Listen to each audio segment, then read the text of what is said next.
Alright guys, welcome back to the 17 Grand Cross video. As you can see, the live stream is about to start. We've already seen our teasers, Rose, Blood, Red Water, and we got the saw a little bit of the artwork, which we do know it looks kind of crazy. Right now, I think everyone is on the assumption it is a new Gelda, so I'm kind of glad we called that after the first teaser.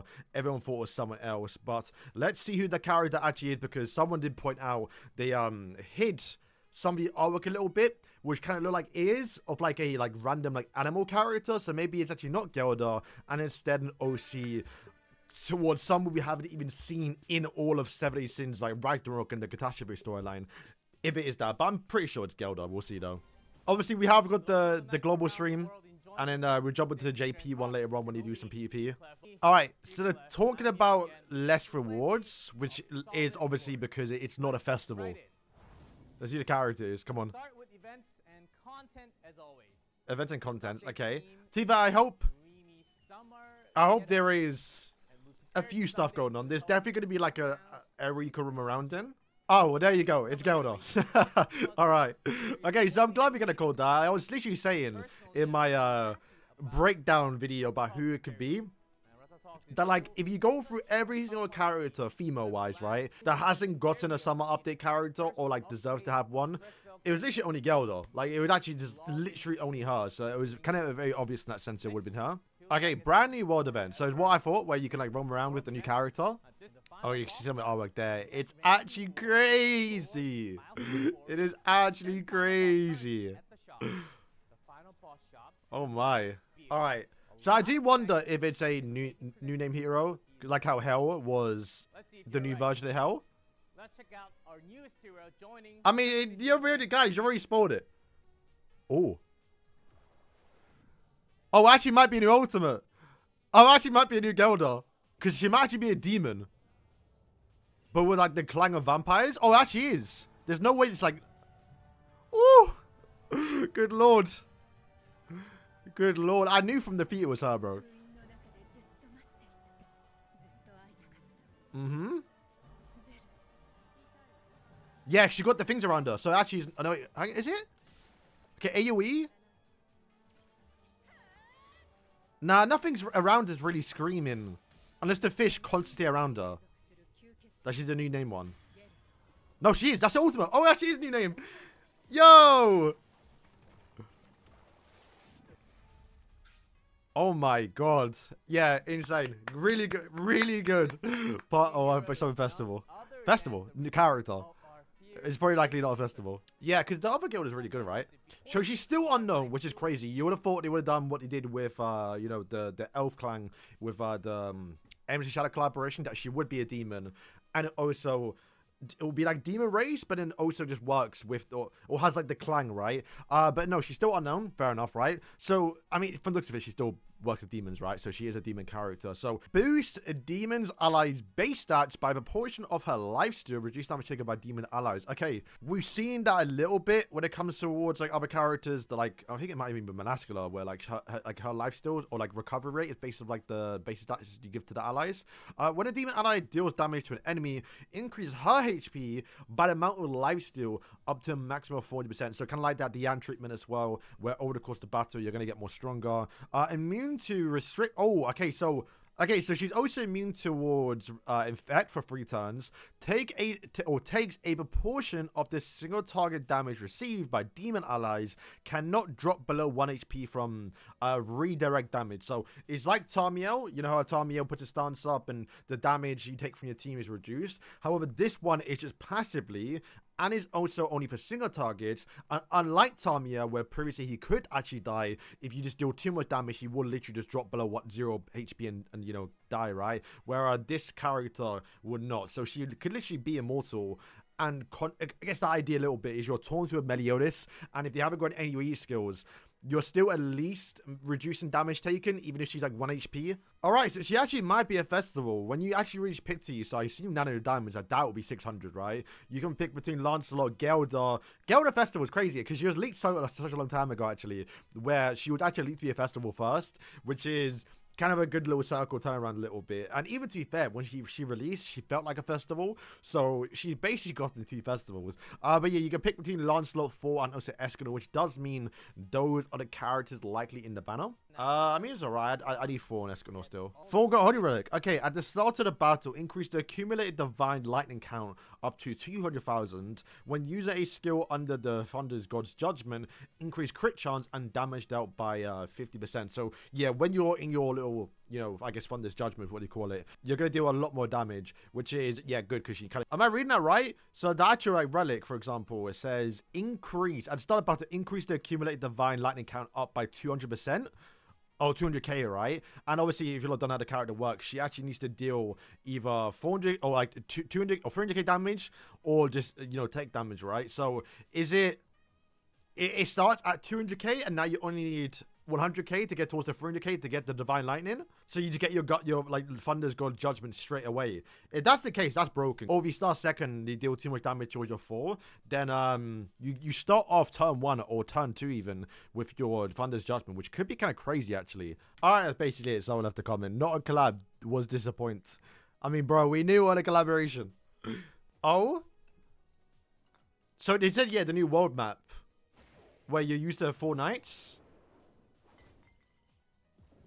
I wonder if that means Donnie for part 2 then. So they're actually just doing like a new little summer event, but with the 4 knights character. Sick. Actually feels like they're actually getting some love now, because it doesn't feel like they've been getting that. Okay. Oh, that's cool. It's the crab, but like a new skin. Okay, they're cooking a little bit. Oh my god, look at that artwork, bro. I wonder if it's like Temple Run. You have to run her away. Alright, so I actually do think from the artwork alone a little bit that actual like swordfish do fly around her to kind of like distinguish her against the actual original one a little bit.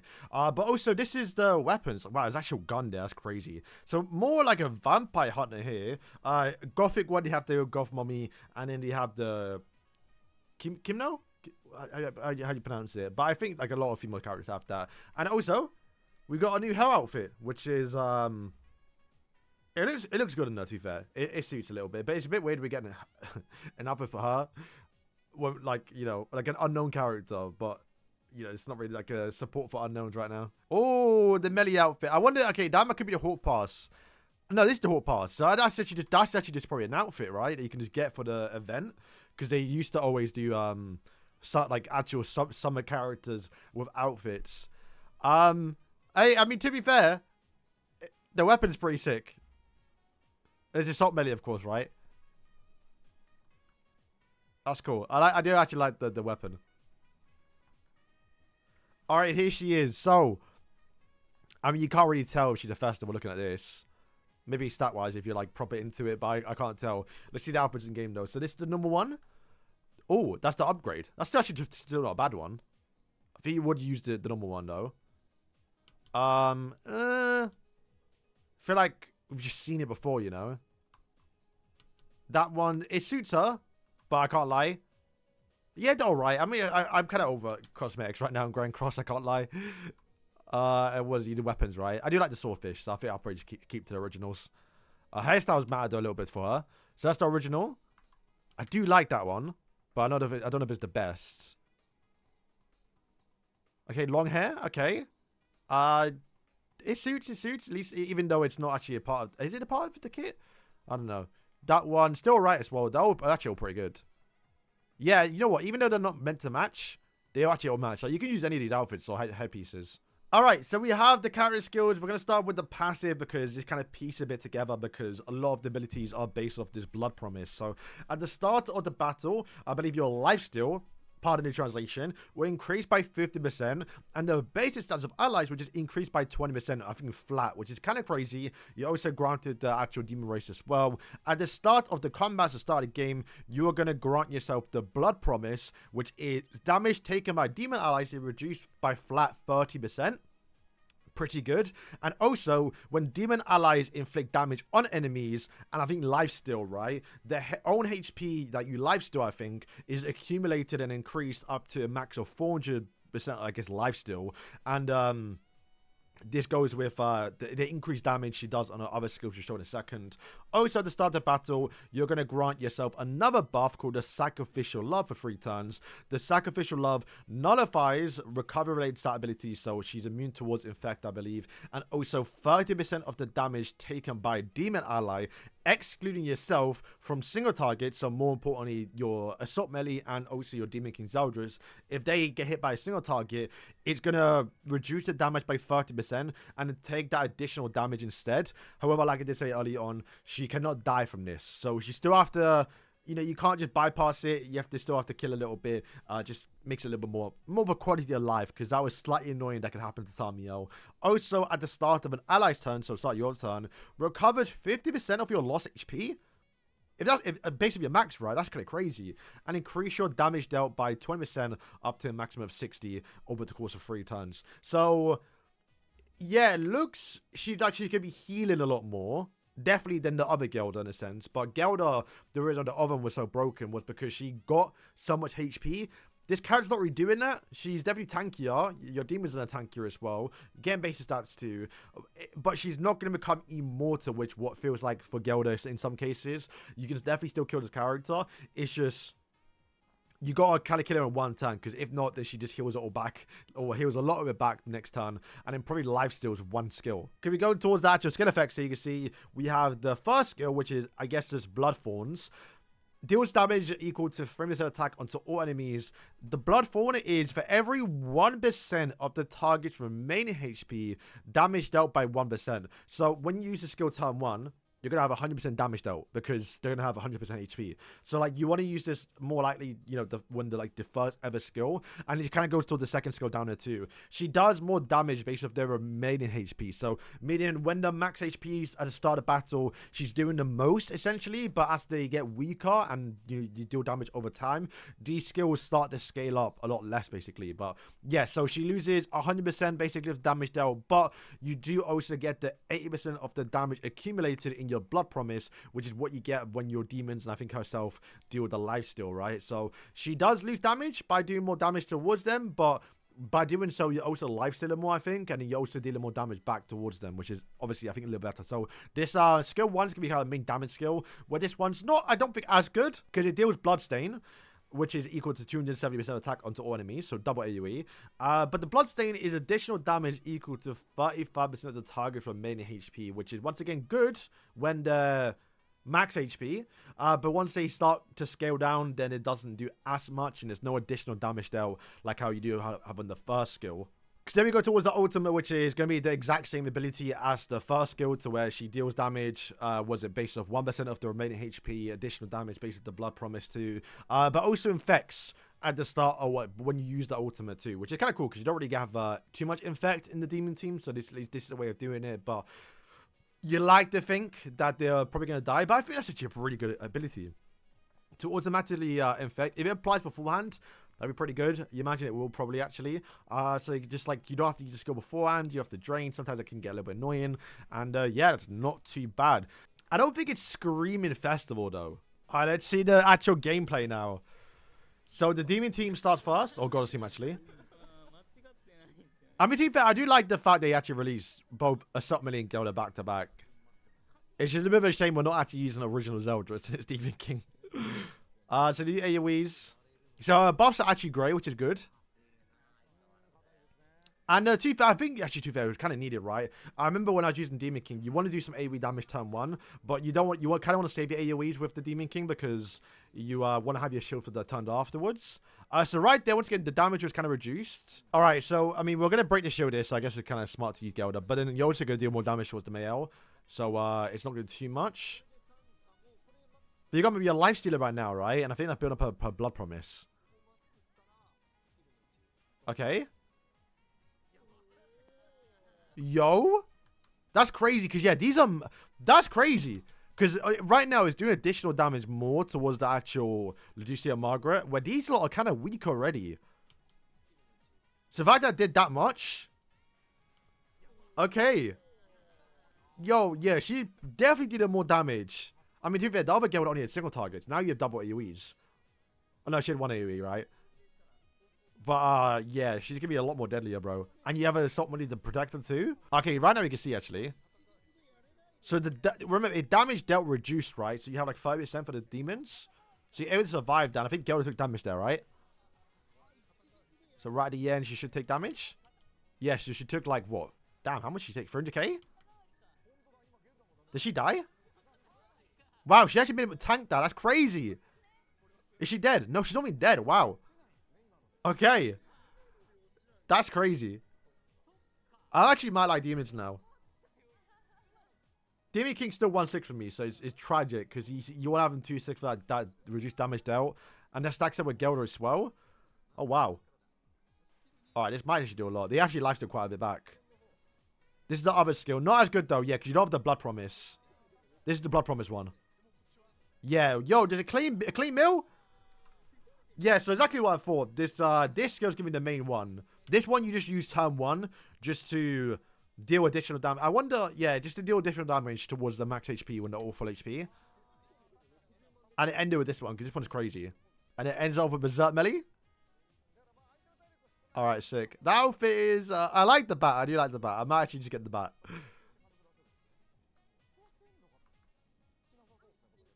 Alright, well, how much does this do? I mean, it did a lot more, obviously, because it is, you know, full HP. But it's at disadvantage too. Oh wow, Demon King's got a new outfit too. Yo, what the hell? Is that Demon King? I'm pretty sure it's Demon King. It is. Oh, that's actually pretty good. Okay, they're actually giving out a few outfits then. Because, yeah, I was a bit annoyed. To be fair, it's probably the only one we're going to get. That and Hell, I think. But normally they only did like 1 or 2. To be fair, people bring Esterosa with this team? Probably not. So they should obviously just win it. Alright, so this does a lot more damage because the max HP, so it should be enough to probably break the shield. Basically, not too bad. And then reapply it with the other Zeldris. What mask is that? Is that his affinity? And I think we save the, I guess, the buffer next turn. Get some lifesteal going, right? I mean, not too much to say here. I mean, I guess just Gelda passively reducing damage dealt. So single target right now. Because I know when I was playing with my Assault Melee before, he was tanking, but there was a few times where he was just dying.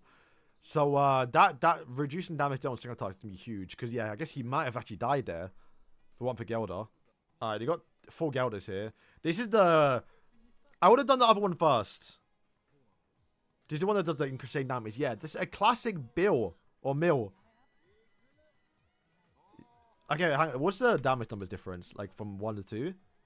Because it should increase, right? So 1.19. No, because you lose HP.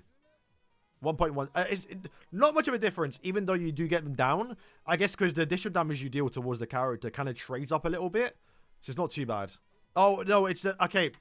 It's not. It's the cringe thing they did last time, where you have to do a second rotation. So your first rotation, you're not going to get the UR characters. It's just on the second rotation, then you can get them. So it still technically costs 1.2k. Actually costs more if you think about how much you have to spend on the original banner to get them if you wanted to guarantee them. But if you are missing one of these characters, you could summon for Gelda, maybe get a 6/6 before the second rotation, and then guarantee another of the characters. So yeah, it is a normal banner. Alright guys, just going to wrap up the video. That is the new Gelda. I think he also added hard mode, I think, for the Demon King Zelda or Demon King fight. So yeah, pretty good update. I mean, it's literally what I expected. I wanted to see the swimsuit Gelda, which we have gotten. She looks really good too. Finally, it makes me like a little bit of the demons. I kind of wish we would have... I mean, I'll take a summer Gelda, but... add the Endurers, please, Grand Cross. And then for the looks of it early on, we didn't see the full thing of it, but there is like a new little mini game event or new story content with the Four Knights characters, but not actual story content for the anime. Or like the story of Four Knights is just like a little beach event, which I'm glad they're doing. They didn't need to do it, so we'll take what we can get, right? But yeah, guys, thank you for watching today's video, and yeah, we'll be back tomorrow, and yeah, peace.